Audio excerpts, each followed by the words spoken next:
We're all living on the front lines, and I think it's now also front and center of society that the climate emergency has arrived. Climate change is here and now, and that it is not a global south problem, it is a problem of all. We have to accelerate. We have to accelerate through better understanding. We have to accelerate through commitments at every level, global, national and local. And we have to accelerate through implementation to action.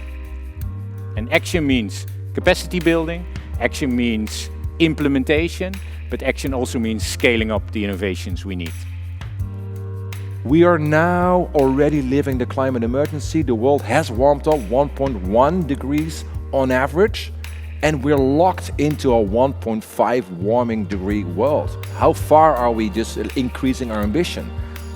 Conclusion, not far enough. We need to lower our carbon footprint, but at the same time, we need to put adaptation on par with mitigation. The more we mitigate, the less we need to adapt. We are locked into looking at infrastructure sector by sector. It's not just the policy end, it's also on the technical end. People who do this analytics who really have to begin to think in an interdisciplinary way.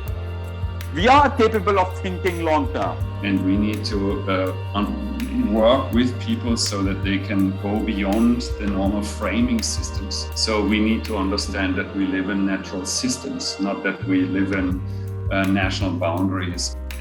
Governments may not be capable of putting these solutions in place in the first place because they don't have the capacity to do so. I think that there are measures in place that we can use, but it also requires a change in the culture of planning.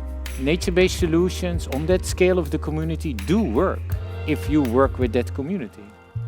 Disasters will continue, so most of the adaptation programs are implemented through central governments, and central government have a very slow capacity to make projects. But if we're not prepared to invest in development as part of adaptation, we're completely missing the point. We mainstream adaptation across everything we do. That is of critical importance. Otherwise, everything we put in place in our infrastructure and investments will fail tomorrow.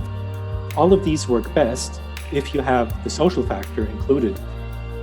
The reality is that the poorest countries of the world, the poorest cities of the world, there's not a blending deal to be done. We just need to accept that if we want to help them to scale adaptation, we have to pay for it. And by we, I mean the rich world. It's time to understand that we cannot negotiate with nature.